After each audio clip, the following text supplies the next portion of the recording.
And we're live. Back with another chat. I'm here with my boy Tim Z, NYC. Tim, what's going on?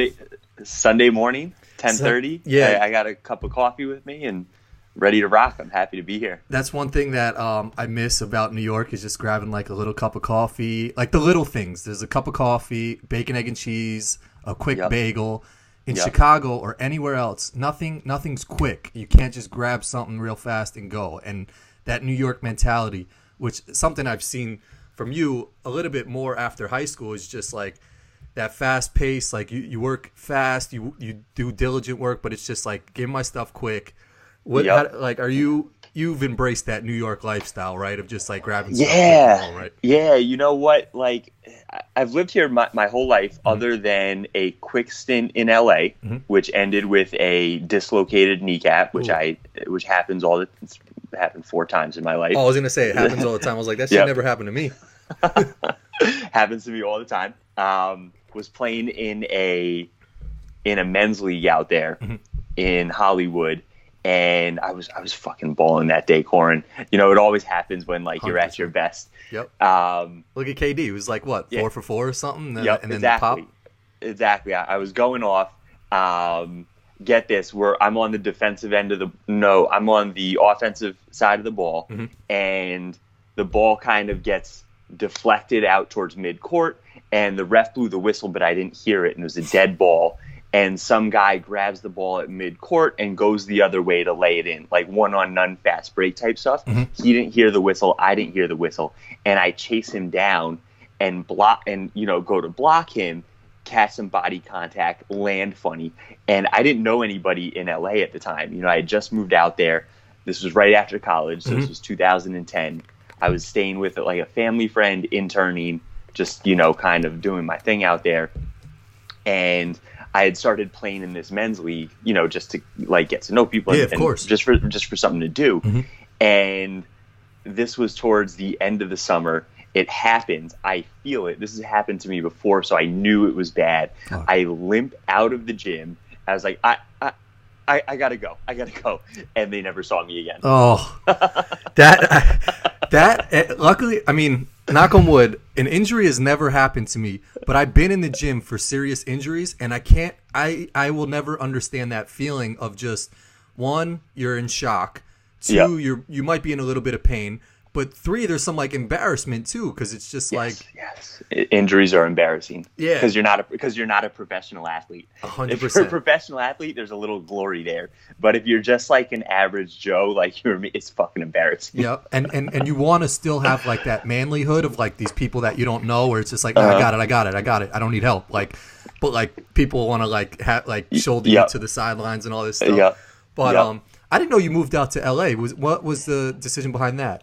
I had a free place to stay, and I lined up an internship that I didn't need to interview for. Okay. And I still had like one college class I needed to take online. Okay. So like all those 3 things combined, it was like, I'll move out there. Why not? And I only lasted 3 months because I blew out my knee, and I would have become a drag on this person I was staying with. So I came back. But funny enough, that sort of started that like chain of events that got me involved with hoops in the way that I am now, which, over the course of time, you never map this stuff out, but kind of led me to where I am now, because I come home, heal up, start interning again at some random place and waiting tables. And when I was waiting tables, this was in New Rochelle, this guy comes in brings his mom out to dinner that night. This big heavy set dude named Sean Oliver, and the owner of the restaurant knew I was a basketball guy. He comes up to me, he's like, "Hey, this guy's a basketball coach in there. You should go introduce yourself." And I walk up to his table, and I was like, "Hey, Tim, nice to meet you. Blah blah blah. Would love to get involved. Would love to help out." And this will resonate with you because you've probably sort of seen this. How it's you don't get paid. It's during hours when you should probably be working to get paid. 100%. And You got to deal with a lot of bullshit. You deal with a lot of bullshit. So a lot of people say, "Oh, I'd love to coach, would love to get involved," and then life gets in the way. They can't. So when I go up to this guy, he barely gives me the time of day. He's like, "Yeah, cool. Yeah, I have practice on Thursday. Show up if you want." And I kept showing up. And that's sort of all she wrote. We became friends, and I coached with him for like 5 years almost. Yep, that's one thing that I will always like tell anybody. Like, I don't know who listens. I never checked like demographics. It's only like 300 people or something like that. But like any advice that I've gotten that I would tell someone younger than me that you just said right there, just keep showing up is the thing. Because it's like people are always going to need someone to help them. Like, hey, whether it's getting a basketball and just grabbing rebounds or starting a layup line for them or something. But the fact that you just keep showing up, eventually they're going to be like, this dude's reliable, man. Like, he's been here every single day. I could trust him now to coach a 7th grade team. Or I could, same thing with work as well. Like, if you're an intern and you just keep popping in your boss's office, like, hey, can I help with something? Yeah, it might be annoying as fuck, but eventually they're gonna look to you and give you a task to do and hire you when eventually simply being reliable will push you up to the upper 50% of people in the world, because half the people in the world, they're just not reliable. Yep, 100%. And it sounds so simple, but it's true. That alone will put you in the top half. Yep. So something I wanted to ask you. So you touched upon basketball. I don't think I gave you a proper introduction of what you deserve, but like we've been boys like since probably middle school. Yeah, middle school. And then we became like closer friends in high school. But like the Tim Zahner I knew, and like I guess it's hard to show because we weren't like best friends. So like I wasn't really at your house. Like, you know, I didn't see like what you were passionate about really outside of school. But like I never really knew you as like a basketball head or like you know like a diehard fan of a team or something like that. When did you really?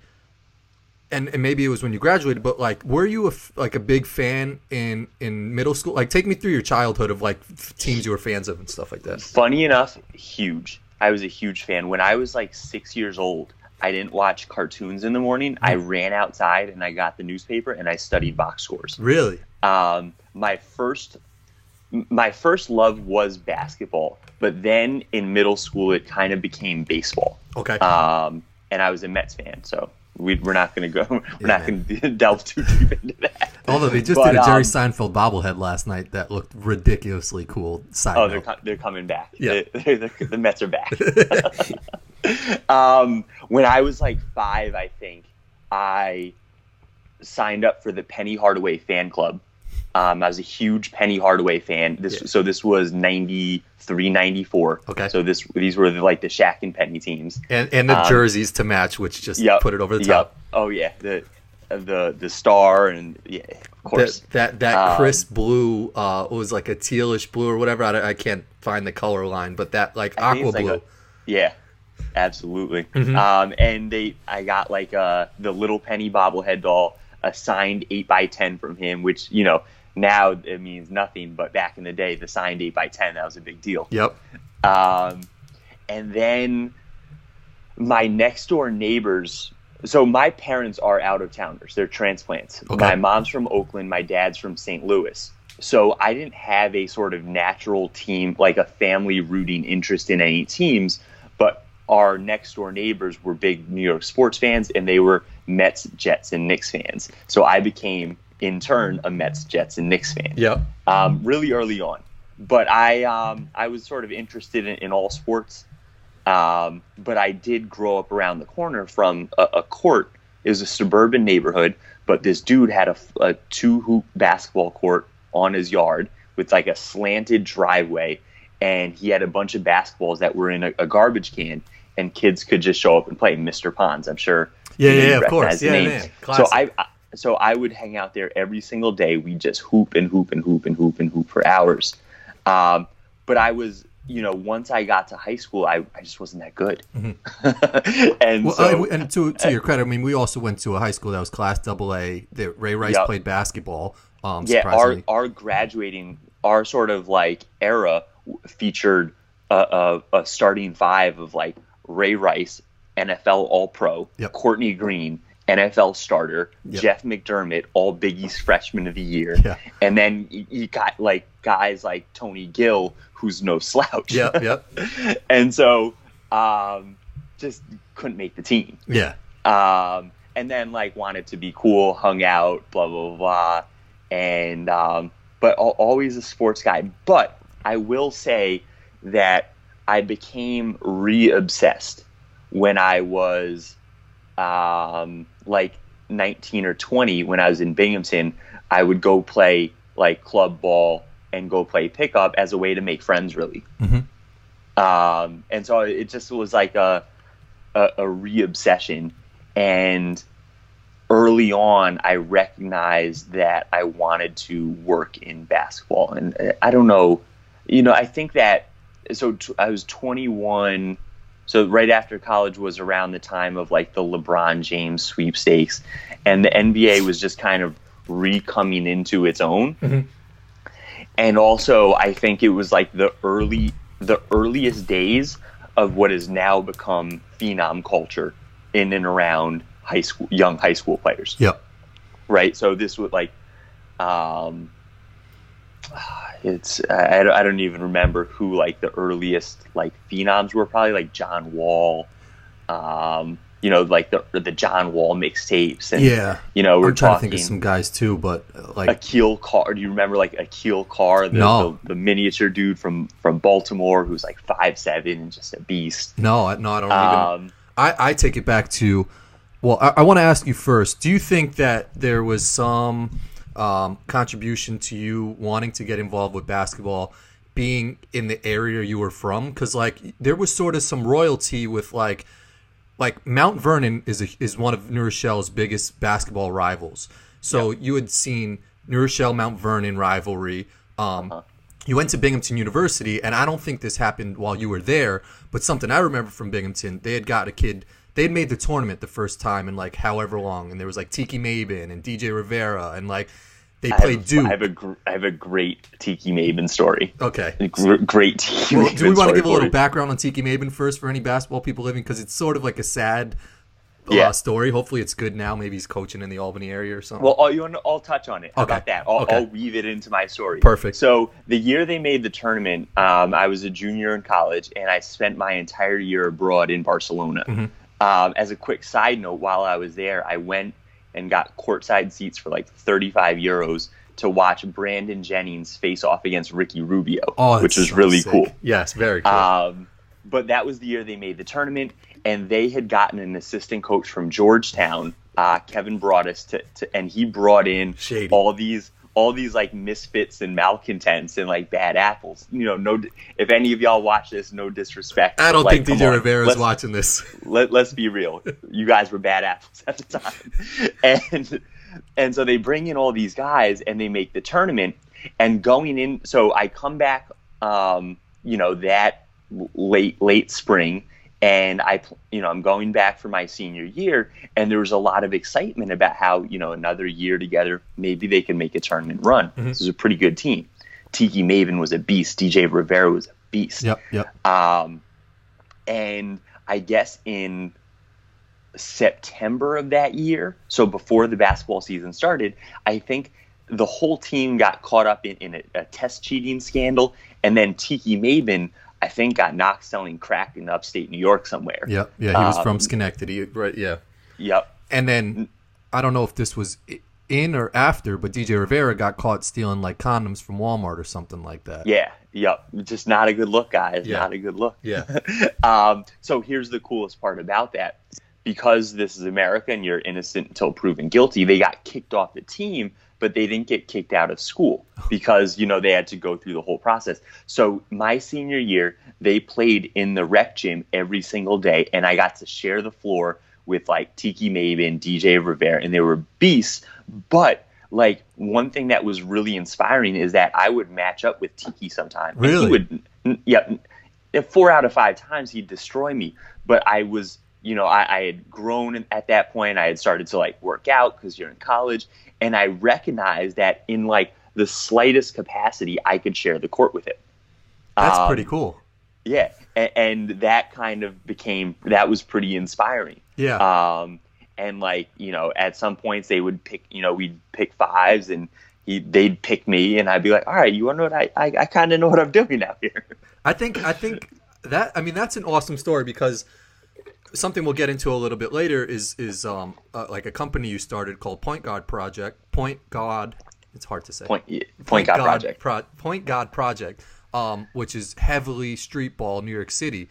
And hearing that story sounds like there's little like snippet of things that happen to, like, because one of the questions I want to ask you is, like, that's a tough nosed place to walk into for someone who's, white, blonde hair, like a Westchester kid. So like hearing you, it's intimidating to like play in games like that. When I used to go to the Y and I would see people like dunking on each other or like sweating, banging, like playing hard, I'll be like, damn, maybe I'll just wait for next. Or like if someone would be like who's got next, maybe I wouldn't like speak up just because I'm nervous. I don't want to play in that game. But once you get in that game, you sort of hold your own. Were you ever afraid to like play in those games, or like? You know what?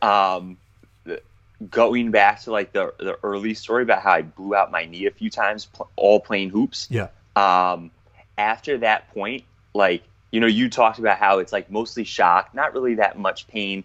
That's about as bad as it could get. That's like rock bottom as far as you step on a court. Like, what's the worst that could happen? Yeah. And so after that, like, I wasn't really fearful of getting knocked around, getting crossed, hitting the deck. And I just kind of like developed my own balls to the wall style, where I wasn't afraid to like plant, drive, and elevate. And like, if I get undercut and fall, whatever. And I think that sort of played into it as well. Yeah. And because I knew that I was never that good, like, I just wasn't that good. There's levels to this stuff. Yeah, like, I'm pretty good. If some random person watches me, they'll be like, "Oh, he's pretty."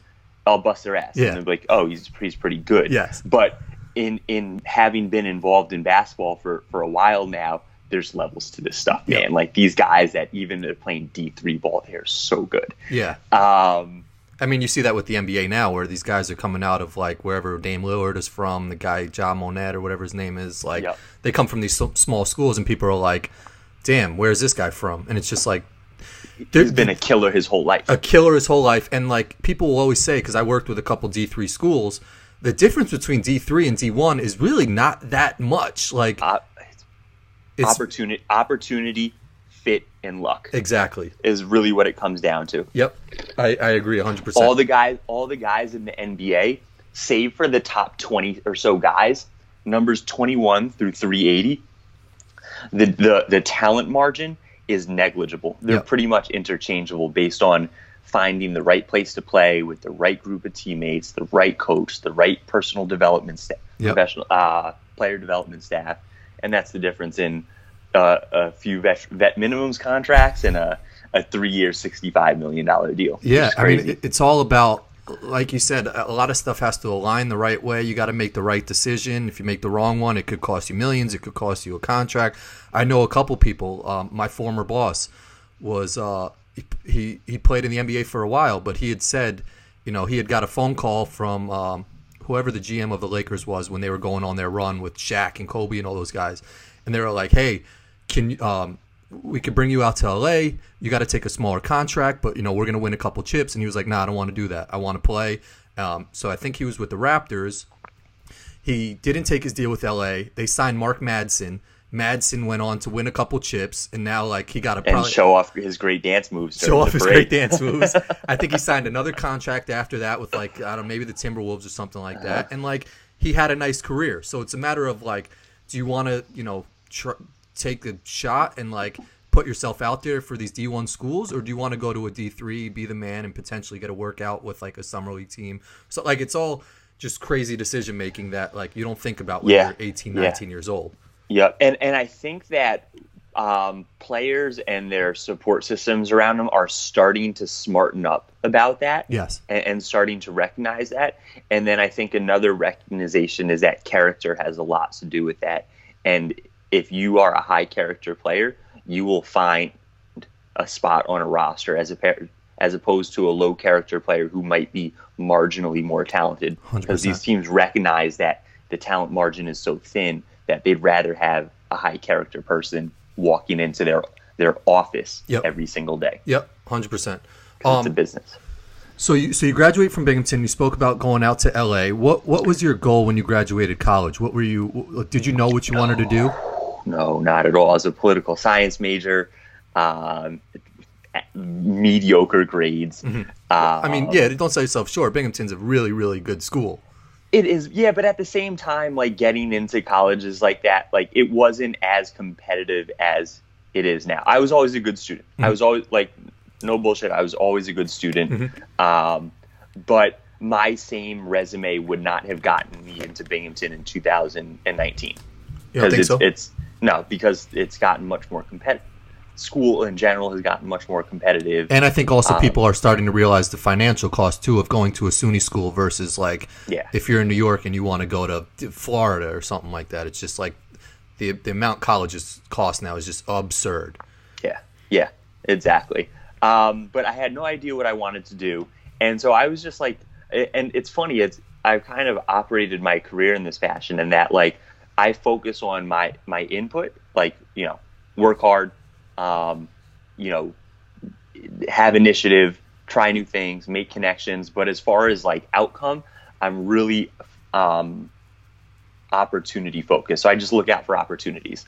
In what sense? What do you mean by that? Like you'll work hard and then just hope an opportunity will present itself? You don't hope, you look out for opportunities, right? So you put yourself in positions where opportunities present themselves. Okay. Right? And like, sure, is that some hokey philosophy BS? Partially. But that's sort of how I operated my career, as opposed to, here's where I want to get. I'm going to go step by step towards achieving that. It's sort of been more of a zigzag. Yeah. But to kind of fast forward, I meet this guy, Sean Oliver. I get into coaching. So at that point, waiting tables, had just spent a few months out in LA doing some bogus internships and coaching basketball. And I come across a temp job at the NBA. It was like a 60-day contract. I remember when you were there. In the global marketing group in and around NBA All-Star. This was 2011. That was in LA. So they probably brought in 100 people to interview, and I got the job. And it was for 2 months, short time period. What they liked was that I was involved in hoops, that I had spent time in LA, so I could help my boss get around, because this was before maps and stuff. Not before maps, before like maps. Yeah. And they like that stuff. So I get in, and I ended up lasting a year up until up through the early stages of the lockout, and I got let go, got the axe before that. So that was another moment to me that like you can't, like, your career will never be linear, or at least my perception of myself and my own career, it would never be linear. And it was all, you got to keep reinventing yourself. You got to keep pushing the boundary. How was that with the NBA? Do you was that a fun experience? Did you get to do anything cool? Because it wasn't an All-Star. I mean, like, I had some really cool moments. I have a dozen really cool stories, but like I walked around with Clyde Drexler for an hour. That's cool. I hate him now, but like one of the coolest dudes I spent time with was Jared Dudley. Oh yeah. Do you not just like Dudley because of his on-court antics and stuff like that, he throws pot shots at the Knicks all the time, it's like, well, he tries to come off as a New Yorker, and it's like, dude, who are you? You're from where? I don't know, like not New York, not New York. But I did some really cool stuff. I was like in very close quarters with like LeBron and Wade. This was right after they joined up. They were hanging out with their kids at the time, who awesome. Now I guess they must be Bronny and Zaire. Yeah. I had this moment. So they have this before. I think this is the Wednesday of All-Star Week. Mm-hmm. So, I think it's Friday. So it's before the slam dunk contest, before the game itself. Gatorade sponsors a practice, right? And it's at the NBA Jam session, which is like this big convention space that they do every year. And it's essentially the guys running through some basic drills. A few of them are mic'd up for maybe 2,000 fans. And it's sponsored by Gatorade. So what they had me do, I was like a total gopher that week. They had me walk around the perimeter of the court, removing any bottles and asking people for bottles that weren't Gatorade. And at one point, I see Pat Riley sitting there with a Starbucks cup. And I asked my boss, and I think he was just pulling my chain. He's like, yeah, you have to go up and get rid of that. Man. So I had to walk up to Pat Riley and say, sir, this is a Gatorade practice, and you can't have the Starbucks cup there. And he looks up at me and just looks back down. Totally ignores me. And I walk away. And that's it. I tuck my tail between my legs and I walk away. But that's perfect. I mean, like, you had the balls to show your boss, like, fuck it, I'm going to go up to Pat Riley and tell him he can't have a Starbucks at this practice. Pat Riley hit you with the, I'm Pat Riley. And you knew to be like, all right, I'm not going to press this. Whereas there's some other, like, dickheads out there that will, like, cause a scene and, like, really make this guy throw away his Starbucks. And then, like, that's when I would have gotten the axe in February as opposed to November. Exactly. When I was working with the Knicks, there was a bowling charity event or something like that, and this was when we had Marcus Camby. We had Kurt Thomas, like Jason Kidd, like I think Camby was on the team. It was all the big name guys. I think this was that Wallace was on the team. That 2012-2013 season. Yes, yeah, that was the squad. The Jason Kidd hockey helmet team. Yes, it was like 54 wins, whatever, made the playoffs. Yep. So there's a bowling event, and everyone has to sign this bowling ball or something, the whole team, and that was my task to get everybody to sign it. So I get everybody, and then Rasheed Wallace is sitting there, and I was like, "Hey, can you sign this ball or something?" He was like, "Nah, I ain't signing that shit." I was like, so I hit him with one. I was like, everybody else signed the ball. Like, can you? I ain't signing that shit. Like, boss had just been in a terrible mood. I go back to my boss. I was like, she's not signing the ball. He's like, she's not signing the ball. like, you're not gonna change some dude who's scary as fuck's mind, like to do something when you're just like some little. But on the flip side is they should just fucking do it. Like, put yourself in my shoes, Rasheed. Yeah. There was a lot of guys like that. Look how scared I look right now. 100%. Just help me out. Yeah. I mean, I'm sure you've got other stories like that too, but like Kenya Martin was so, like, it was the nicest guy ever, but I've seen him with reporters, like, just flip his shit. Like, make a reporter stand on the other side of the room while he's getting dressed. Just like shit that you don't do to another human being.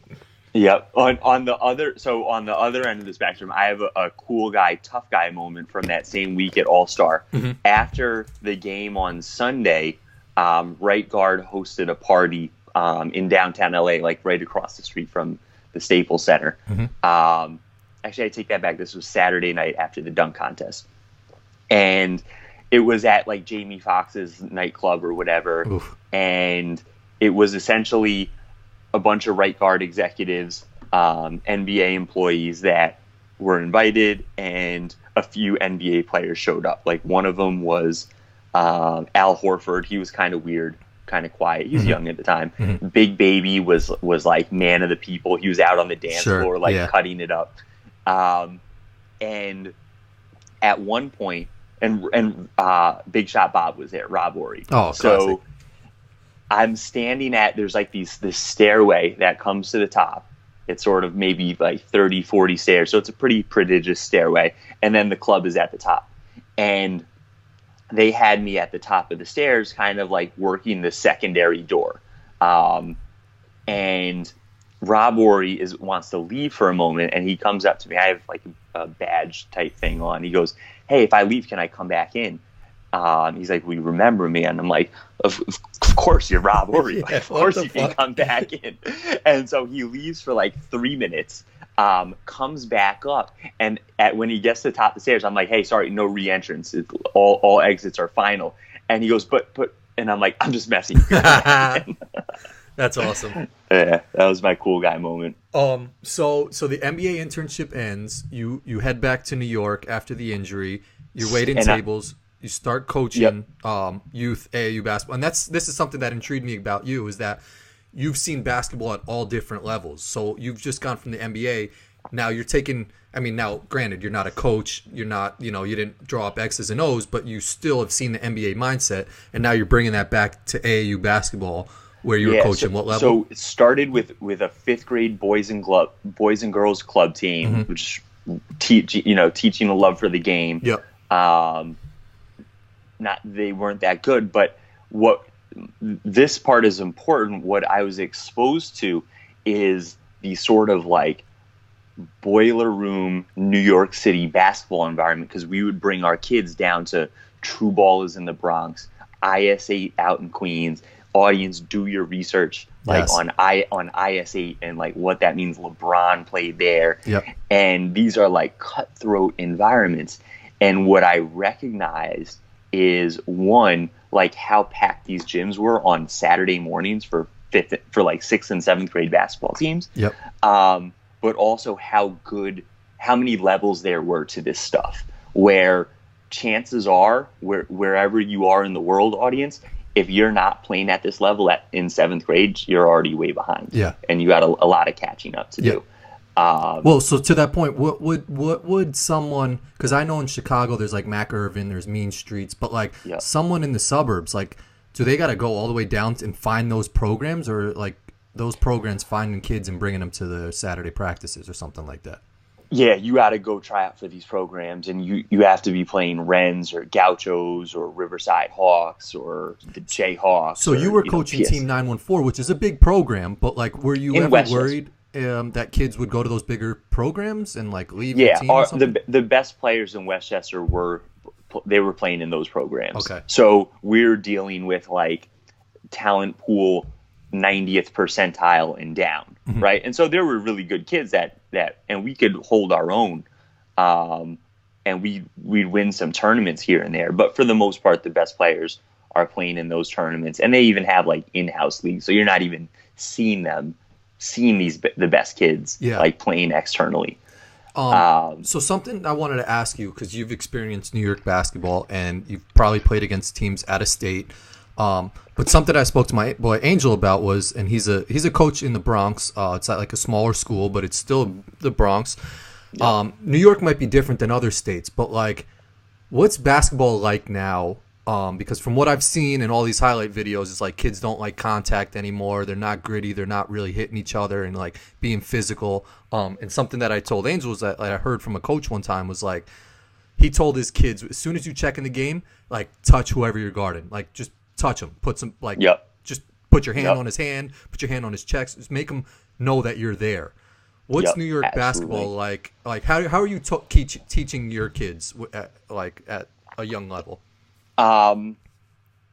So one, I would say that the game, generally speaking, at the grassroots level across the country has been homogenized, meaning where there used to be different regional styles, that doesn't really exist anymore because of AAU. All these kids, especially the top ones who are like the culture setters, if you would, they play in all the camps together. They play with each other from the time they're 12 years old. They play in the same tournaments. They fly in. All these teams are flying in from out of state to North Carolina, Ohio, Atlanta, Dallas, whatever.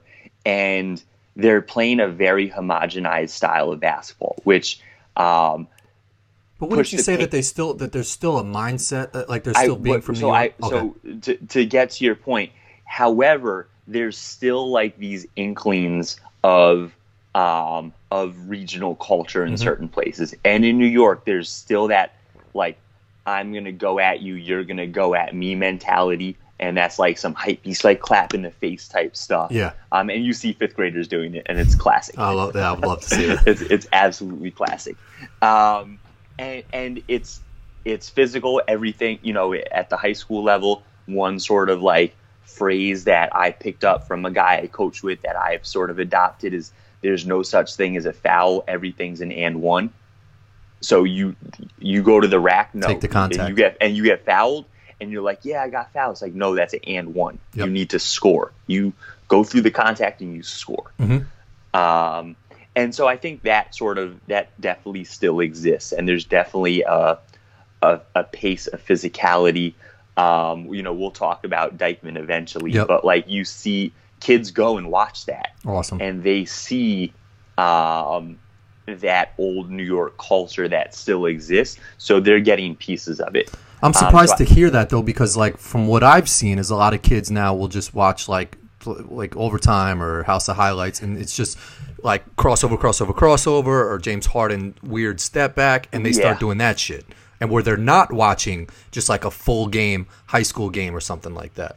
And that's a shame. And it's such a shame, because what you learn from watching an entire game is that a great player makes 12 or 14 plays in a game, and you can't make a huge play at every point in the game. Yep. But when when those opportunities to make a play present themselves, do you seize it? Whether it's a defensive rotation, a big rebound, and stuff like that, or even just slapping your teammate's hand when he comes out the game or something like that, or like saying something to him when he sits on the bench, as opposed to letting him sulk in his turnover or something like that. Like all little things that I don't think, from what I've seen, kids are doing now. Like I've worked these like top 100 camps and all this stuff, and it's just like everyone, and rightfully so. I mean, like you got to get your money, but like they're in their own cocoon, their own little world, and they just like they appear in these camps, they play their game, and then they go back to what they're doing. Yeah. So kids are more skilled and more talented than they've ever been, but they're part of this really, and so they're also really adaptable, where they can show up on these teams and they can play their game and get their buckets and do their thing, quote unquote. But it lacks what I find to be beautiful about the game is like when a team forms and they form their identity and they have that like an identity, right? It's like, oh, those guys are. It's the old 45, 50-year-old guys at the YMCA that are setting screens and doing the same shit every night, because they go there Monday, Wednesday, Friday, and they'll bust a group of young kids' ass because they play with each other all the time. They know when that screen is coming. 100%. They know the angle they're going to send them at. They know who's going to be on the back line for a rotation. Well, so you've coached AAU. How do you manage, like Sean or someone who runs the program saying, Tim, this kid's nasty, he's filling in for the night? Like you just got to adapt and just sort of try and get them to buy in for that night? Yeah, I mean, one thing I will say just for your audience is that I have gotten away from AAU once I started coaching high school, and you're able to control your environment a little more. But with AAU, you have to be flexible, you have to be adaptable. I would run a really like templated system where my thing was like, we're going to push the pace. We're going to push to the corner to flatten the defense, get the ball back up top, and an early ball screen has to come. But people can't stand around when that ball screen's happening. You're either cutting or you're spacing. Always moving. And so once you set that, like rules are 1, 2, then 3, the rest was like principle, and that's, other than that, you're good. Yeah, it's like your amendments or something like that. Yeah, exactly. We have a few amendments. If you don't do that, I'm going to sit you out. And then another interesting thing that I was sort of fortunate about is that I don't think, part of the reason, because I'm like this scrawny, cheery, goofy white guy, but another is because I was always like, I had my professional job by day, and this was like my sort of moonlight hobby. Nobody ever really saw me as a threat, to their team, their organization. They didn't think I was there to steal their players or steal their limelight. And 2, I didn't need to worry about the politics and bullshit around it. I was like, oh, you're going to fire me? Okay, fine. I'll go, find something else to do. Yeah.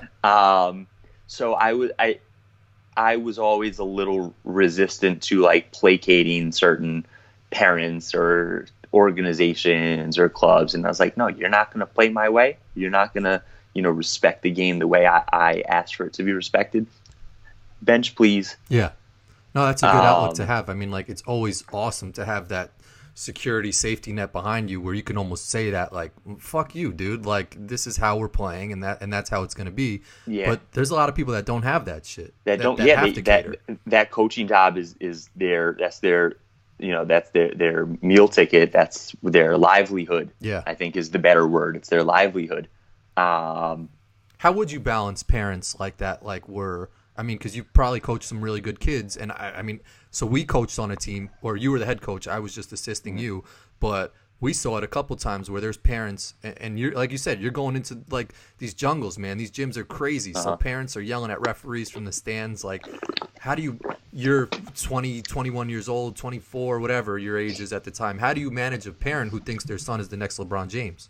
It's a great question. Here's what my amendment, going back to the thing, is over communicate. So early and often you're telling them, because I think that parents they want to be involved. They know that they're not the coach, and they know that you have a better grip on what needs to happen than they do, even if they won't say it or not. Yeah. So I think they just want to be involved in that thought process. So my strategy was always over communicate early and often. Let them know what you're thinking, what your substitution pattern was and why. And I would just, off the record, casually talk to parents about that before and after games.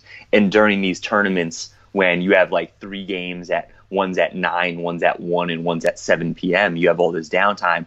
I'd be like, your son, he was moving well, but it was a bad matchup for him, and frankly, just wasn't really getting up and down the court with the energy that I wanted to. So I brought him out, and I wanted to bring him back in, but then I just lost track. I 3 minutes disappeared, and I kind of screwed that up. Mm-hmm. So over communicating, and it kind of renders them oh, he's a human and he's a person and he's trying to do this. He's trying to do all this stuff. Coaching is hard. Yeah. I'm not a great in-game tactician. Mm-hmm. An in-game X and O's person. I'm a great culture builder, great practice coach, great developer. Yeah. But I'm not a great in-game X and O's person. I would almost say that that's more important. Something that I respect. I think Calipari's even said that. Yeah. Calipari said, I'm not the X's and O's guy. I can't draw you up a crazy play or whatever. And don't quote me, he didn't say those exact words, but he was but you look at my assistant coaches, my top guys, this guy would draw this and this guy can do that. But you look at a guy like Coach Cal, this guy could own a room and he's the best relationship guy. And his players know that he's that father figure that they can trust him, and I would almost say honest, that Bill, he's honest and they could trust him. And that's why Kentucky always gets these guys, because it's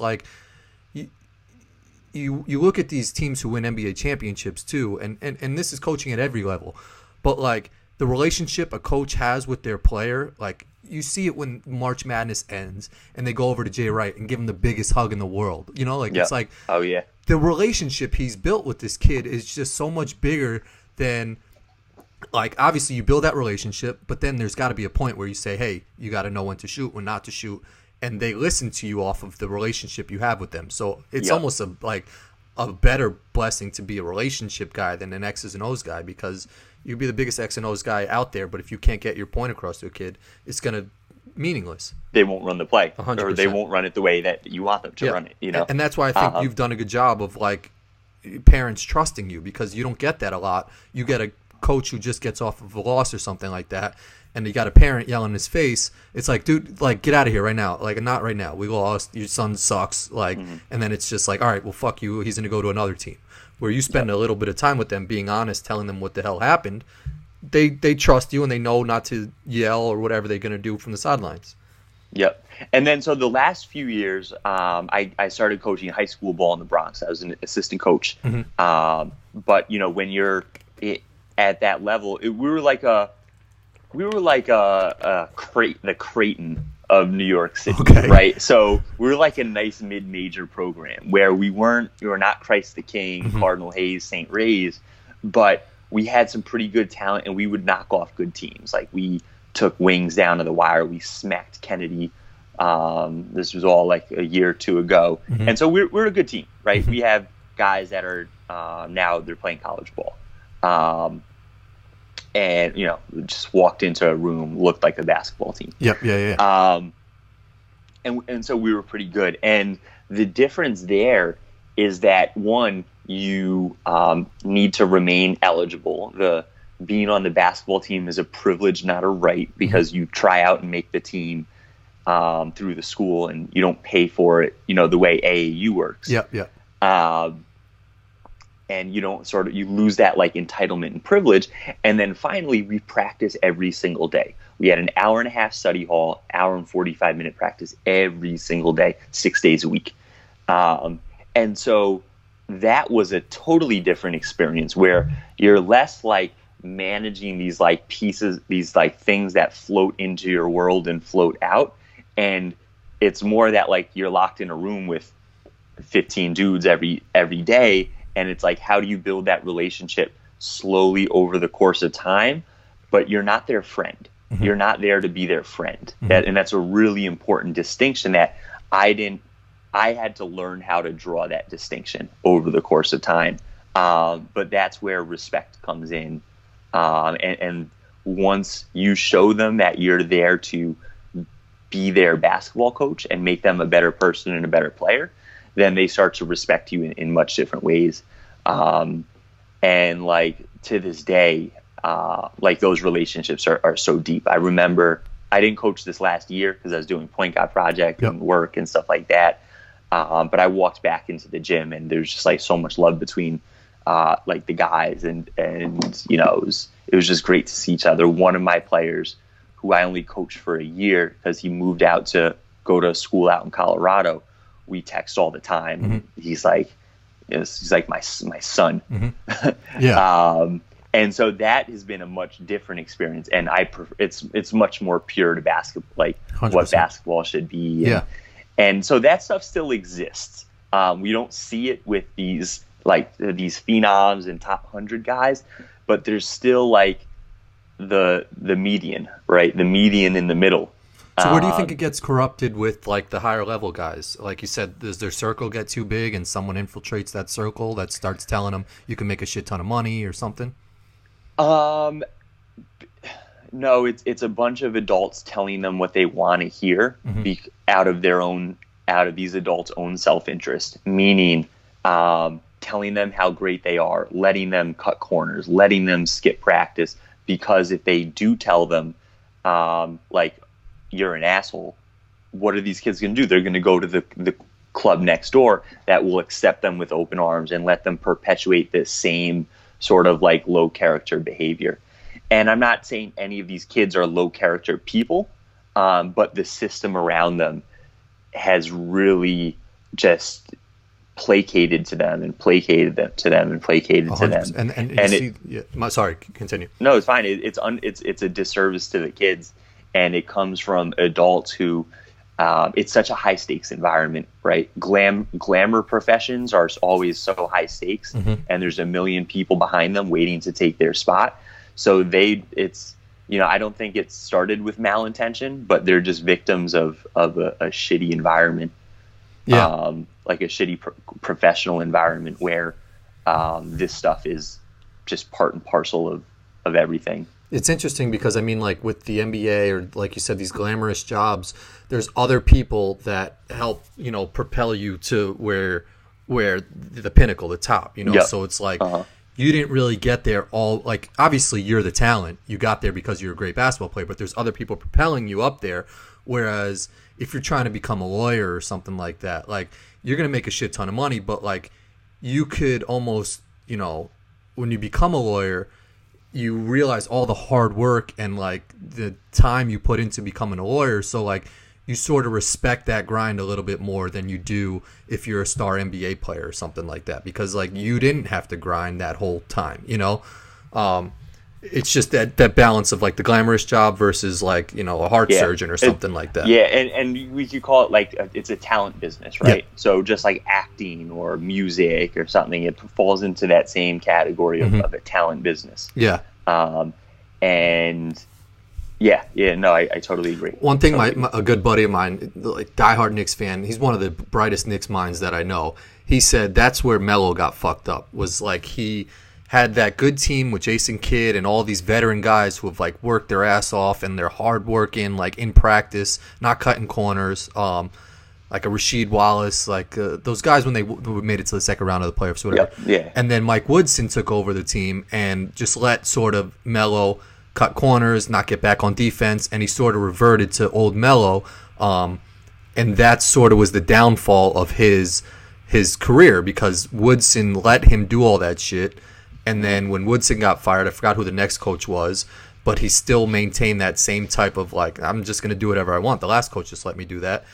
And that's what he's become right now, where he's not, he won't take a bench role, or he won't, just be a supporting cast member to someone else who's a star, which is sad, because it's like these guys are still so good and they're still so talented, but they can't change their mindset to take a different role.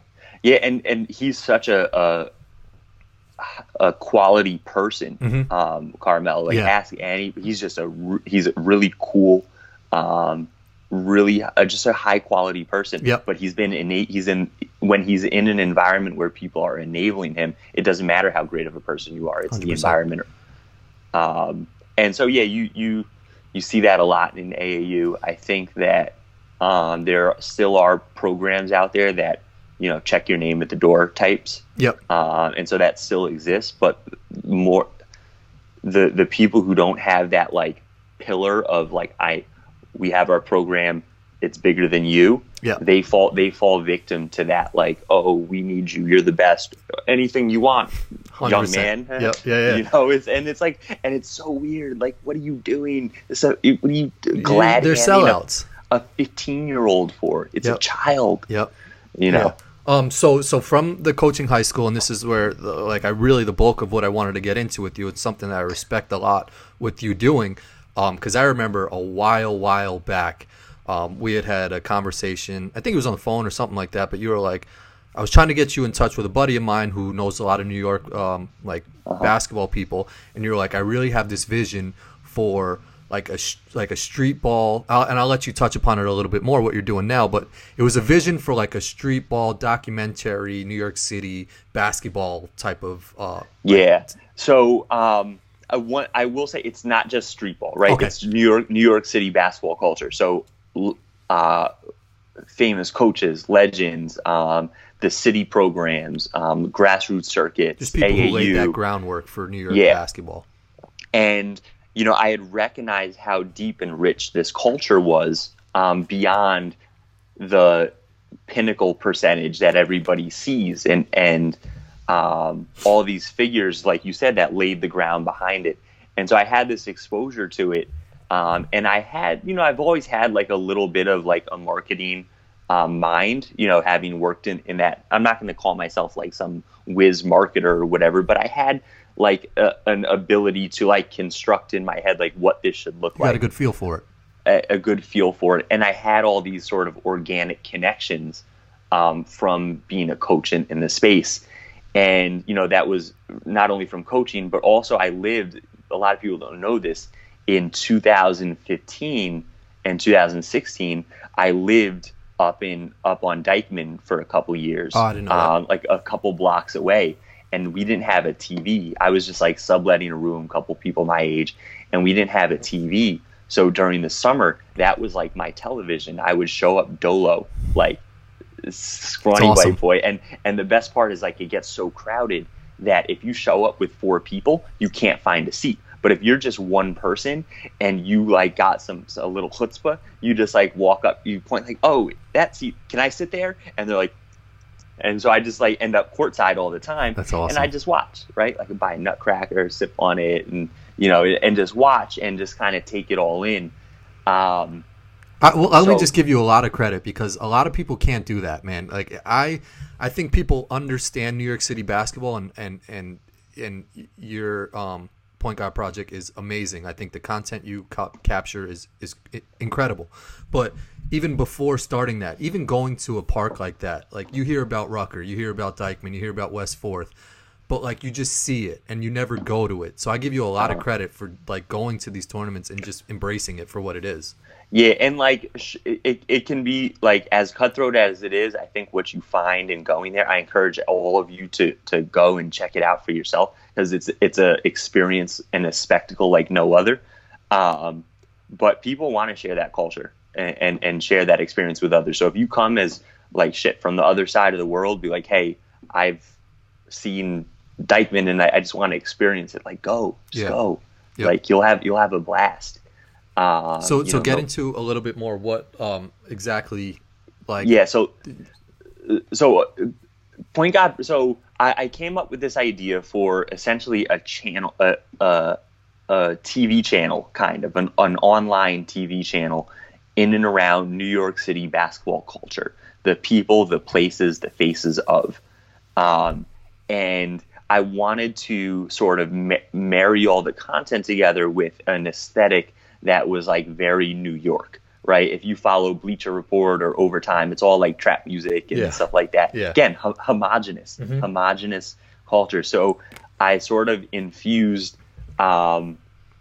this storytelling and visual aesthetic of New York basketball with like vintage golden era 90s into early 2000s New York City hip hop. And I've been a hip hop head from the time I was 12. It's great. The songs you choose are fantastic. Your music selection is on point. I dig in the crates. I get like old radio, like Hot 97 freestyles from and it's incredible because I've had old rappers like share my stuff. Like, you remember Oskino?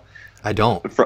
He was one of like the weed handlers from the old Rockefeller days. Like he was like Memphis Bleak's Little Man's, and he I use his like a old radio freestyle he did over a mixtape, and he was like, yo, this fire, send it to me, let me share it, blah blah blah blah. That's awesome. That's got to be like fuel that just keeps you going. Like I'm sure when these like Mello shared one of my videos, Lala did, and so when that stuff happens, it's like. But that's what I want to ask you is like, so I know your Instagram account. Instagram is what's the handle on it? It's just Point God Project. Point God Project, GOD, right? Point God as opposed to Point Guard. Yep. No religious affiliation, but it's just a New York term. Exactly. So how, in your mind, how are you like putting out this content? Like, how do you figure out, I want to cover a story about a New York basketball coach who's been coaching 30 years, versus a player who's grown up in New York that's played versus street ball.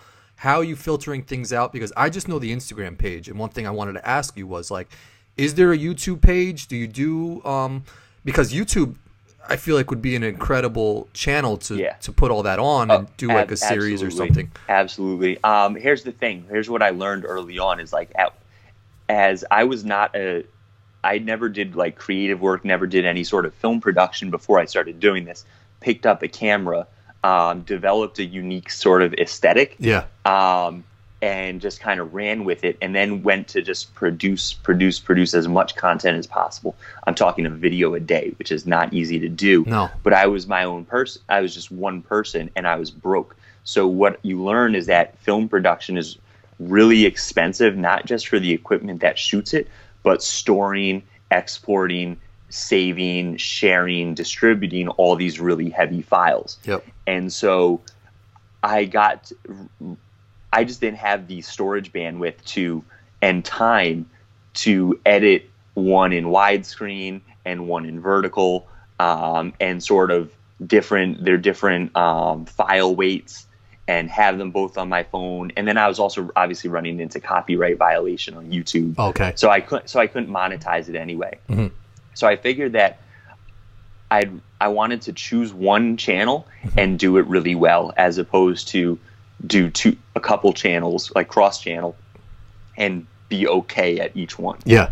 So I chose Instagram because when you're in your Instagram app as a user, it's very intimate and personal to you, right? Like people DM through Instagram, and it's social media. Yep. So that's kind of why I chose Instagram. It's very shareable. It's a way to build an audience, and it's very personal to people. Yeah. As opposed to YouTube, it's like turning on the television.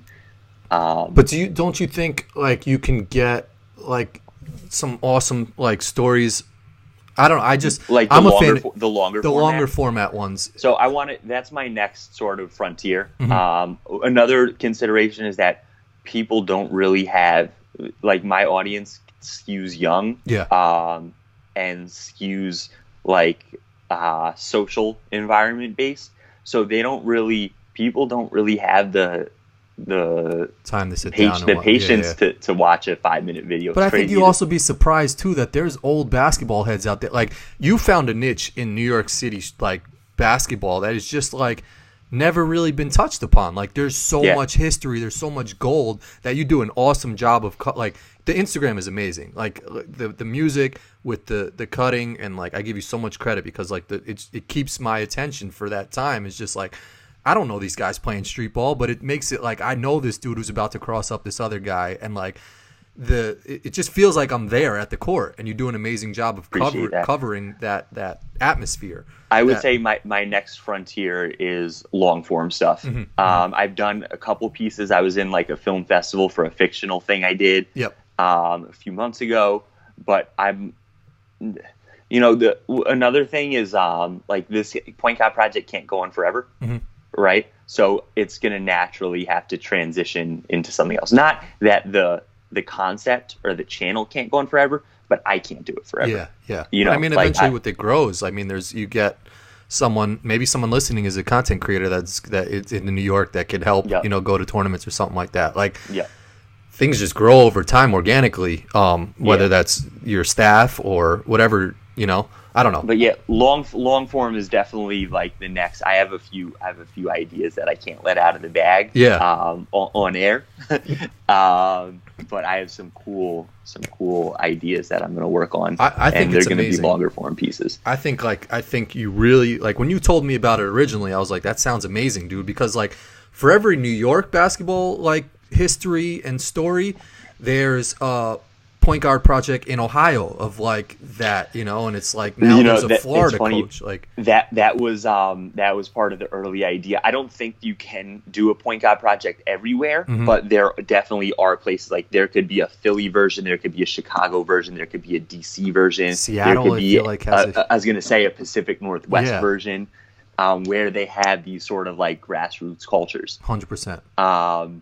But the hardest part is that in order for that to work, you need to find a me in each one of those cities. And I'm not like saying I'm some like, impossible like duplicate to find, but there's a few like skill set combinations that you need to find, like the initiative, the ability to build the connections and relationships, do the actual creative work, and finally have, I would say fourth, have the aesthetic and creative eye that also extends to basketball.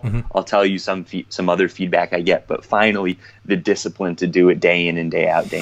Like, I have a full-time job, like with a lot of like a leadership management role.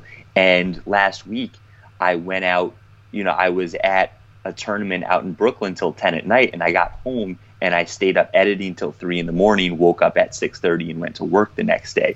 So like, I give you a lot of credit, man. Everyone listening, like, the views vary, so but like, everyone listening should definitely go check out your Instagram, because if it makes you feel like you, like, again, I was always scared to. I mean, and I never really put myself out there to go to any of these tournaments. But like, the way you cover, like, even the audience, like that one video of the dude doing the Harlem Shake, and then he walks up 5 levels of stairs to do the shake in front of another guy, and they're all smiling, laughing. It's just like, shit, man, I want to be there. I want to be in that crowd. Like, and this is something I want to ask you, is that, like, what makes New York basketball so special? Like, what makes that street ball? Well, this is street ball specifically, and even, I guess, Madison Square Garden. What makes Is New York the Mecca? And if so, what is it that makes it the Mecca? Yes, population density. Okay. That's all. It's population density. Like, when you go to Dykeman, there's 2,000 people every single night. Yeah. When you go to these sort of small gym tournaments, it's like it's packed around the edges, because it's like if you take a room of 100 people and you say, how many people are diehard basketball fans are wearing blue shoes and a wristwatch right now? You can only find 4. But if you have 20,000 people and you list those same 3 qualifications, then you have 400 people, and you can pack a gym with that. Yeah. So that's something that you'll never be able to find anywhere. The ability to get to these locations for free, right? Mm-hmm. You hop on the bus, skip your fare, and you can get to all these places, whether you're a kid, an adult, what have you. It's always going to exist. It's always going to exist. It's just almost that like to your point, and it's a great point, is that like that the small space of like, there's not that much. And the gyms are small too. That's what I'm saying. It's like you're in New York City, so it's like you're not going to be able to be in Texas where you can drive 15 miles out into some farmland where your gym is huge, and those huge megaplexes that have 6 courts. Yeah, it's like you're playing on a court and you see another court next to you. No, New York City is like there's one gym in this building and it's just tiny, and you're just gonna pack that shit in, and it's just like if you can't move, that's on you. But like you gotta just make it for what it is, and almost to like I follow Venice Beach has a basketball league, and they do a great job of like covering their content and like making it look like it's a great atmosphere. But again, it's on a beach. So like there's so much space. Like you can just line up for however long you want and watch the game. But it's still not going to be the same thing as going to like, 125th and like just having a small court. And the space is what it is. Fenced in. Fences. And so what happens with that, because the space is what it is, the crowd starts encroaching on the court. So you're really only using, it's amazing, you're only using like 70% of the court. Yeah. And, as like a camera guy, what you learn early is that like you got to take your real estate, man. And so you can't like hide in the background and have people walk in front of you. You got to be right out there on the front lines with everybody else. Do you get nervous with your cameras out there or anything like that, or like? Oh, I think that I was talking to this other guy, NJ Hoop Recruit. Shout out Justin Delaney, another great account. There's a whole separate insurance sector for New York Streetball cameramen, because it's dangerous, man. It's like not environmentally dangerous, but literally basketball players crashing into you. Can't imagine. I mean, I see it at Madison Square Garden with the cameraman that used to be on the baseline. Yeah. And like you have plenty. I feel like you have plenty of space there to operate. But like, dude goes in for a layup and you're right there. I can't imagine what it's like at a street ball. And you're court. trying to get the shot too. So like you're like looking at it, and then oh shit, somebody's coming. Have you had any close calls or anybody run into you? And like people bump into me and stuff. Really? But yeah, people are nice about it, because it's funny, they all want the footage. Yeah. So people love the cameraman. That's what I'm saying. They're your biggest salespeople right there. The guys playing in the tournament, because they've got the following. Yeah, that's how my audience grew. For the most part, is you make a video and somebody's in it. They're like, oh, send that to me, and I sure, here you go. Yeah. Put it up. Yep. Then I got my logo on it. Yeah. And then everybody knows what time it is. What is it about the MCs that make streetball basketball great? Shout out Cha-Ching at team_Cha-Ching. So for anybody who don't know, because I don't know if like New York heads listen to this, but like streetball basketball, New York basketball in general, is just about talking shit and being loud. And I feel like they do a great job of doing both of those. Sarcastic, hilarious, and they're entertainers, right? They're entertainers in their own right. There's a few of them that like, over the course of time, like the names change, right? So back in the day, there was other guys that I'm not really familiar with, but the guys now are Cha-Ching, Talk Spicy, and Mike Larry. Okay. And they are on the court as the game's being played, announcing the game, using their own catchphrases, talking shit to the players, interacting with the crowd. It's a talent. As the game's going on. Yeah. And they are so good at what they do. And you know what? They get their due, because when Nike does these like tournaments, P.S. I'll get into it in a little bit, but Dykeman is the second best tournament going on in the city right now. Okay. Maybe even the third best. No, the second best. When Nike does these tournaments and has these events, they know who they hire these guys, and they sign them to contracts to go out and be out there on the court for them, because the field wouldn't be the same if it weren't for these guys. So shout outs to them. Yeah. You know, and I've gotten to know them over the course of time, and we've done content together because they are just as much a part of the culture as the guys on the court. So everybody knows Dykeman, obviously Rucker. Yep. A lot of people don't know about Gersh, which is out in Brooklyn. Yeah, Brooklyn, I don't know Gersh. You know, Brooklyn plays the best basketball in the city. I hate to say it. Really? Yeah. My mom, funny story, my mom went to Lincoln High School back in like the 60s. So she still goes to all these like reunions now. And I'm like, do you go in the gym? Are they doing anything with basketball? She's like, oh, no, nobody's worried about that. But like Lincoln is a powerhouse. And, her and Sebastian Telfair. Yeah, it'd be her and Marbury having a cup of coffee would just be a weird right? Combo. Or a tub of Vaseline. Yeah, for real. Brooklyn, they might play the best basketball in the city. Mm-hmm. I say that in hushed tones, but Gersh is the league out there. It's in East New York, really deep. There's a tournament in the Bronx in Soundview called Watson. There's obviously West 4th, and out in Queens at Lincoln Park, aka Jurassic Park. And so what Nike has done, this is the third year, and it gets better and better every year. They do this tournament called New York versus New York, and it's high school age, so unlimited high school, meaning any age. Mm-hmm. And the tournaments vie against each other in a sort of mini season into playoffs. That's awesome. Playing against each other. So it's like Watson versus Gersh, Tri-State versus Dykeman, West 4th versus Lincoln Park, and they play like a 5-week sort of round robin schedule and then playoffs. And obviously they build out the aesthetics, you know, the signage and everything, and they have, you know, custom jerseys. Jerseys are dope. The jerseys are so dope. They get top hitters coming in from out of state mm-hmm. to come in and play. You know, not like from really far, but like guys from Jersey are going to come and play, and it's on the coaches to build their team, but also recruit and get guys on their team. So each tournament has a lot of pride at stake. Gersh won last year. So you would say that's the best tournament in New York right now? Yes. The next one is July 16th. Then it's, I think, every Tuesday for the next sort of 6 weeks, That's 4 awesome. or 5, 6 Hit up weeks. Tim if you want to go. I'm sure he'll. Yeah, DM me. I'll give you all the information, logistics. But that's the best tournament in the city right now.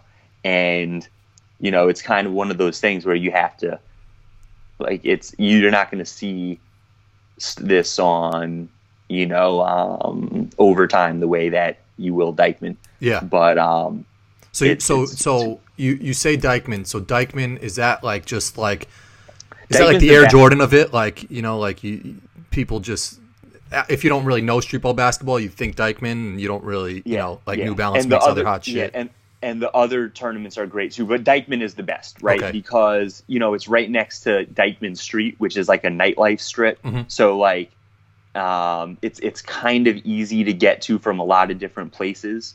And they've been doing it 30 years, and they just, you know, it's like when you build something successful, it's easy to add and can keep your momentum. Course, so it's the best. Dykeman's definitely the best. It's the most crowded, the most energetic. When do you start seeing like the NBA guys come out? What from what you've seen? What tournaments? Good question. What type of player? July 1st. You mean to watch or to play? To play, like, so like Durant came out once and like he had a memorable game. I don't think LeBron ever went. No, so that was in 2011 during the lockout. Oh, okay. So they weren't contractually obligated to their teams, and so they were out there Philly together to watch a game. Yep, at the Palestra. That was awesome. Yeah. But so you won't really get guys like that. But July 1st, usually Adam Silver sends out a memo to leagues sanctioning them. So Dykeman is sanctioned. That means they can't play there? No, they can. Oh, okay. They can. So that usually happens, I think it's starting July 15th. And so you'll see some guys play, like Alonzo Trier played, Terry Rozier played last year, Montrezl Harrell. Yep. But it's Trey tough Burke, because I think, played. Trey Burke played. legendary without socks. Yeah, I don't know if you heard about this. He actually did have socks, but so that's another thing is like the legendary, like the legend says that the one dude took the quarter off the top of the backboard or whatever like that. Yep. Do you think it's starting to come back that more NBA guys want to sort of play in these street ball games? I hate to say it, no, because Really? here's the thing. It's outdoors. There's no, like, the playing on concrete is such a risk for them that, you know, you see them play Drew League all the time. Yeah. There is a league in the city that has been around for a while, and pros have always played in it, and it's starting to make a comeback called Pro City. Okay. They used to play it down at Baruch, and now it's up at Columbia. And I know the guy that runs it, and he's influential dude, Bernard Bowen, and that I think hopefully you see pros come out and play there. But I mean, think about it. You're an NBA player.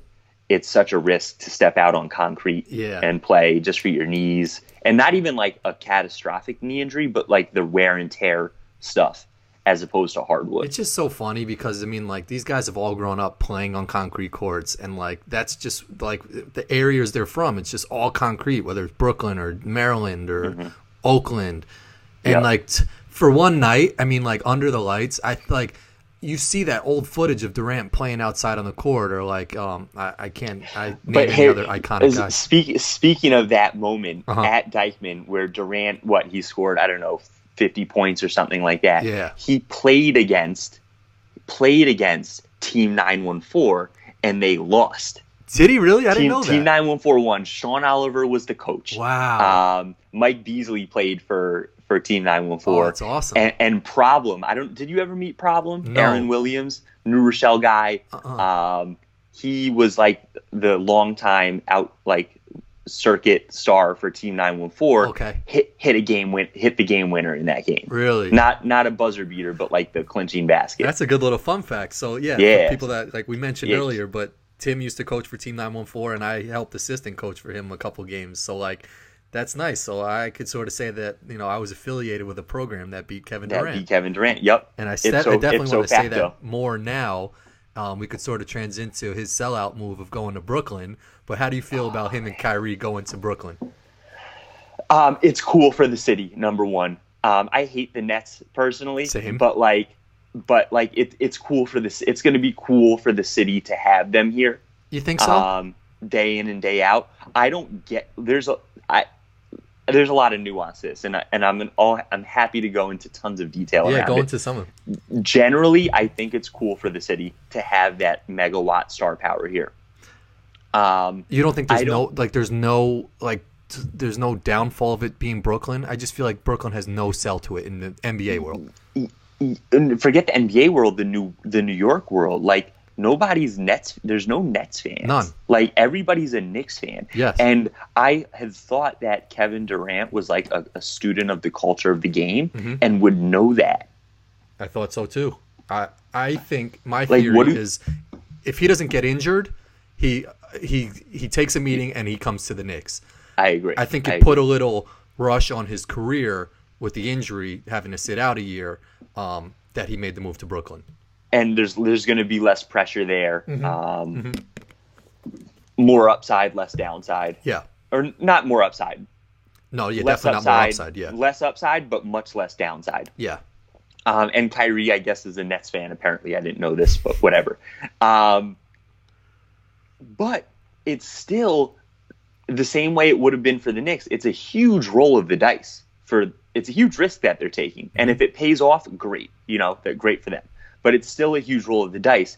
And with the Knicks, because we've been so bad for so long, it's you're damned if you do, you're damned if you don't. Yep. Like if we had signed those same guys, it would have been the LOL Knicks narrative. Like, oh, broken down superstar, Kyrie, diva, ball hog, Knicks stink.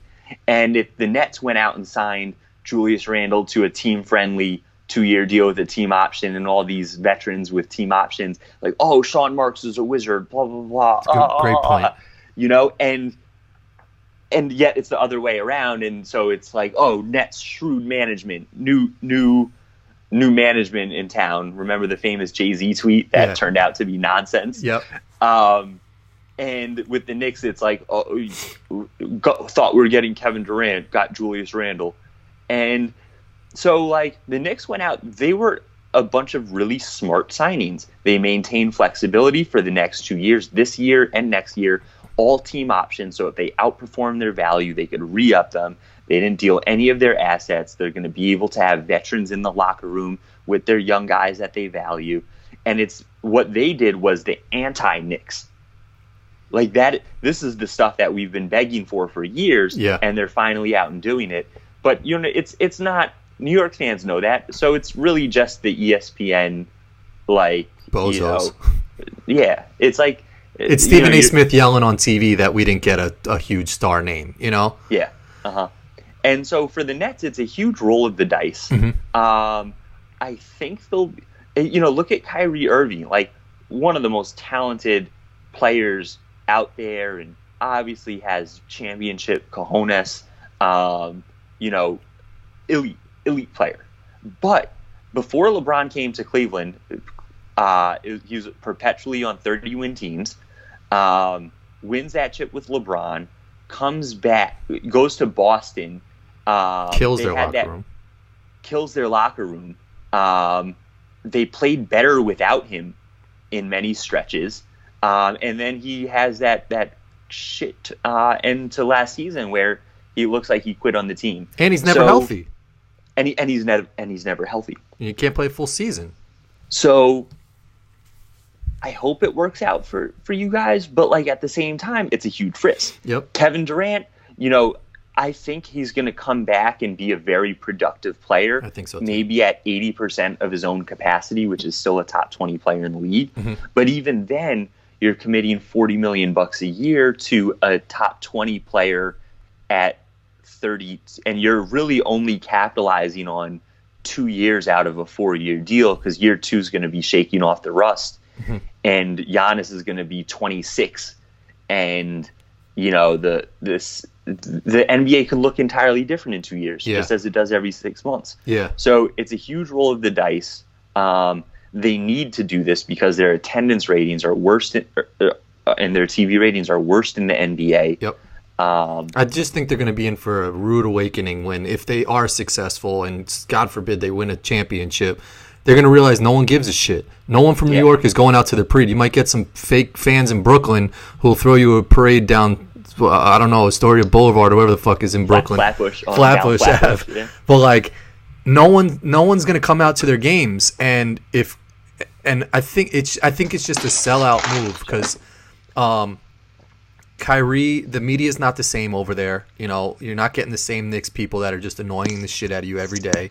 I think that it's not going to be what they want, and I think it takes someone with a lot of balls to come to the Knicks and actually be successful. And my boy said it best. He said, like, I'm a fan of R.J. Barrett's right now because, I mean, he didn't really have a choice, but like he wants to be a Knick, like, and whether or not. Sort of Porzingis, but in 2 years or however long it took, he didn't want to be a Knick anymore. But the fact that RJ wants to be a Knick right now is just something that we got to hold on to. Guys like Julius Randle came here and was like, we got a bunch of dogs on this team. And we're going to play tough and blah, blah, blah, blah. And so you want to know what could very well happen? And this we're going to come back. It's going to blow up in my face when we win 22 games. It's going to happen. It happens every year. But because it's the offseason and we can say these things, what could very well happen is the Knicks become like a really entertaining, young, hungry 38-40 win fringe playoff team, and the Nets kind of middle their way to a 6 seed with an early exit. And then based on expectation and perception, the Knicks still own the city. Yeah. Which they will regardless. They own it, regardless they're bad or good. Like, if you win with the Knicks, it's a feeling that would just be like you're a god. And then you're covering them on your channel, like, and following their story from when they were younger. And so like, I was a little surprised when that all happened. I was a little surprised. And now, speaking on that, well, the East is wide open now because the whole NBA is wide open. Well, the whole NBA is the whole NBA exactly is wide open. But what were your thoughts when Kawhi made his move? I was on vacation with my lovely girlfriend who's in the other room Thanks for letting Tim take God some time knows this what, morning. letting me podcast for an hour and a half. Appreciate it.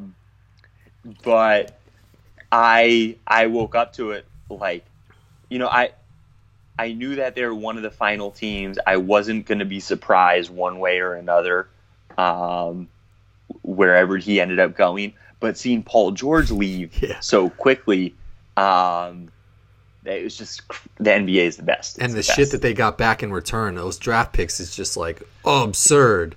Oh yeah, and not to mention, Shea is a good prospect, and Gallinari is he's a baller. I know. I was just saying, he's been in the league for a minute and proving year in and year out to be a baller. Like some advanced stats for that crowd. I think he finished in the 98th percentile as a pick and roll player last year. Meaning points created out of the pick and roll. Interesting. And he's a legit borderline all-star. So they got a huge haul back. And what I see them doing, what they should do is trade Westbrook for another package and then flip Gallinari mid-season to a contender, to a contender that needs him. And then they're flush. And it's a restart, right? That's all it is. It's a restart. If you're OKC, you have to do stuff like that. Yeah. So would you want to see Westbrook to the Knicks? That's a hot topic button. No.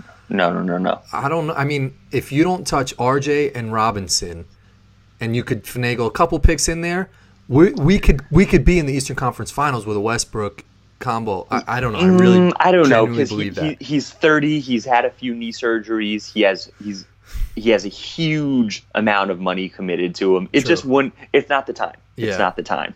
Yeah, I know. It'd just be so nice, man. I just think his ego would not work with the New York media, though. If he doesn't want to answer questions in OKC, try coming to New York and answering questions. Right. Which is is absurd. As much as I hate the Heat, I think that would be a cool basketball fit for him. Like him and Jimmy Butler sharing the floor, just barking at their teammates. Yep. That would be an interesting spectacle. But the Clippers, I don't think it's going to be. Oh, and this is another instance of people spurning the city royalty to go to, this sort of also ran team. However, I did see somebody point this out. You take a 25-year-old NBA player and you ask them what they know about the Clippers, and it's like they make the playoffs every year. Lob City, Doc Rivers, great coach. Yeah, they're in it every year.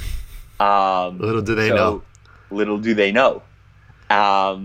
They need the history, man, and that's why I think you have a great thing going with, like, I don't think people know New York City history, and as well as, like, people don't know their history, and that's whether in America, and you see that with Donald Trump and all this racist shit going on, but, like, people, you need to know your history before you come to a conversation, and, like, you see a lot of, there are some young guys out there that know their history. There's one guy, Scotty Lewis from New Jersey, young kid, that just straight knows his shit, and he's going to be an amazing pro because he knows his history.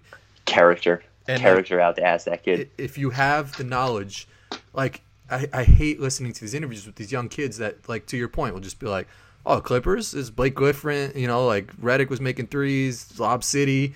It's just like, oh man, you don't even know. Little do you know, my friend. And so as far as the Los Angeles thing, like, it's the center of basketball, of NBA basketball right now, obviously. The Lakers, I don't know what's going to happen there. It's interesting. It's not going to be a walk in the park for them. And the Clippers will, I don't, like, you could say they're the favorites to win right now, but that's not how the game works. No. And so I wouldn't put my house on them. Houston has more experience, Warriors are still going to be the Warriors. Like, I mean, Clay's out, but, like, you still need that experience. I'm sure there's people that come to the New York City courts that, like, are nice, but they don't know that environment. They've never played in that type of game before. Yep. It's just a different different you feel. To that point, you send a top 50 player, they fly him into New York City, and they run into Deshaun Davis, Rams, who is a top player in his own right, but has been on those blacktops in front of those lights with Cha-Ching on the mic, and he eats them up. Yep. Right? Same age, but he eats them up. I don't care about your rankings. And in the NBA, you have to graduate into your success. A second round exit, conference 100%. finals exit, Yep. and then you can become a champion. It happens with every team. It's always happened that way. Yeah, no, 100%. So sure, they're the technical favorites, but it's not going to be a walk in the park. I mean, Denver and Utah are going to be better than they were last year. Portland will be better than they were last year. Speaking to those points, like just we obviously the big free agent moves, but are there, like you were just mentioning, are there any moves or anything that stands out that you were like, wow, that's low key, like a nice little pickup, or that team might do some work this year? That just comes to mind. No, I wish I would have like, you know, you gotta look into the details a little bit.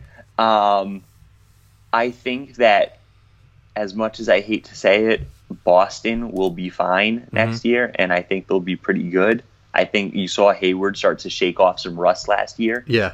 I think that we shouldn't throw them in the trash bin yet. How do you think Kemba does there? I think he gets thrown under the bus because he's got that underlining New Yorker Bronx in him, and I don't think Boston's going to be too receptive to him. No, I think they already. He's a boss. He's a lunch pail guy. Yeah. He's such a lunch pail guy and such a high character dude that he's going to say all the right things. I hope and so. I think they're going to eat him up, and he's going to be what they thought Kyrie was. Yeah. I just don't want it to be where he has a stretch of 5-6 bad games and they just like have that, this guy isn't with us, man. He's a New Yorker. Yeah. I don't know. I think he's going to be great for them. I think he fits so perfectly into what Brad Stevens likes to do. Yeah. You know, dribble handoffs, he's a great character pick guy. and rolls, shooting off the catch. I think he's going to be what they thought Kyrie Irving was going to be, to be honest. So I think that was a huge signing. On paper, the Utah looks like they made great moves, but we'll see. I think we'll see how that plays out. You know, you say, oh, we want to get Donovan Mitchell off the ball. But when that actually happens, what does that end up looking like? Yep. On paper, it's great. We'll see how that plays out. Yeah, I think Utah is just a city that, for whatever reason, will never win a championship. I think they're just not allowed to win a championship in Utah. Same with Washington, although I do like the Isaiah Thomas signing there. I think he's going to have a comeback season and prove people wrong down there because he'll have an opportunity. Really? Yeah, I mean, he's a bucket. You give him some time to run and some space, and he'll score. Professional scorer. So and one final thing, the Lakers, like, LeBron's 35 and Anthony Davis plays 60 games a year. Like, that's going to be a grind to get a 5 seed in the West. Yeah, and Boogie's, you don't know if he's healthy or not, and like, he's a question mark. And then finally, they made moves to put LeBron and AD in situations that they want to be in, not where they're best. Like, because when you sign JaVale McGee and Boogie, then you're saying that Anthony Davis is going to be playing the 4 and LeBron's going to be playing the 3. But Davis should be playing the 5 and LeBron should be playing the 4, and they should be surrounding them with athletic, Swiss Army knife shooters. Yeah, 100%. Yeah, and there's a lot of egos in that locker room with Rondo. I mean, Rondo, Boogie, and AD play together in New Orleans, but you throw LeBron into that mix, JaVale will say something stupid, like Kentavious Caldwell-Pope's back in the mix. That's another thing. A couple questions to finish off with, because I know we've been going for a while, so I appreciate it a lot. Sure. Where's the best basketball that you've seen? Like, is it New York, or is there a certain spot out there in the U.S. that you've seen some ballers? I think that the numbers say the DMV is the best basketball in the country. Between DC, Maryland, Virginia. Okay. Like that just metropolitan area. Yep. I think that they get that.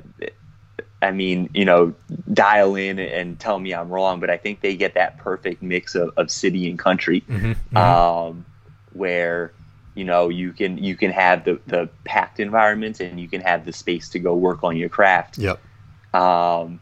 it might be there. Zion gonna be good? Yeah, I think so. Yeah. I don't know if he'll be, all world, but he's going to be an all-star player because of his IQ, feel for the game, willingness to do what it takes to win. Yeah. That his floor is so high. Yeah.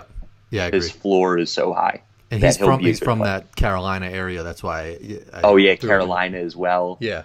And then last question, what's something you've learned about New York basketball that you didn't know before, starting the point guard project? I